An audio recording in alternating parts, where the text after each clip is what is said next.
بتفكري تعملي بط في رمضان لكن خايفة من الزفارة؟ ما تقلقيش خالص، هاتي بطاية وتعالي نقضي مع بعض على ريحة الزفارة. دوسي لايك وهاتي معلقتين كبار من الدقيق ادعكي بيهم البطة بتاعتك كويس قوي بعد ما غسلتيها وصفتيها، وكوباية من الملح ادعكي في البطة على قد ما تقدري. بعدين عصري عليها ليمون بره وجوه وسيبيها في المحلول ده لمدة ربع ساعة. بعد ربع ساعة غسلتيها كويس جدا وصفيها من المية. بعدين هاتي بصلة قطعيها زي ما انت شايفة كده ودعكيها بشوية فلفل اسود.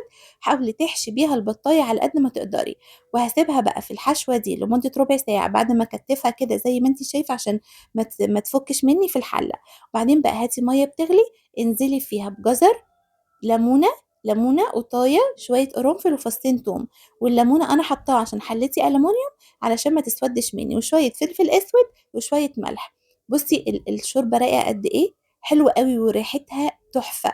بعد ساعة بالظبط أنا لقيتها استوت. حطي إيدك فيها كده، لو لقيتي صباعك دخل جواها يبقى كده خلاص استوت. شيلي البطاية بتاعتك بقى وصفيها من الشوربة وحطيها في صينية. وبعدين هاتي معلقة من الصلصة وشوية فلفل أسود وشوية زيت، ادعكي بيهم بقى كده البطة بتاعتك. وبعدين دخليها الفرن تاخد لون حلو وجميل. ريحة الشوربة يا جماعة تحفة، وهتاكلي أطعم بط. وعلى ضمانتي اعملي نفس الخطوات كده وانتي هتنهي كل زفارة في البط خالص. شايفين شكلها تحفة ازاي؟ ألف هنا وشفا، بتمنى ان انتوا تجربوها واعملوا كده في كل الطيور مش بس في البط. كل سنة وانتوا طيبين. دوسي لايك وما تنسيش تشتركي في القناة لو وصلتي لحد هنا. وصلي الوصفة لكل الناس اللي بتحب البط وخايفة من زفرتها. كل سنة وانتم طيبين.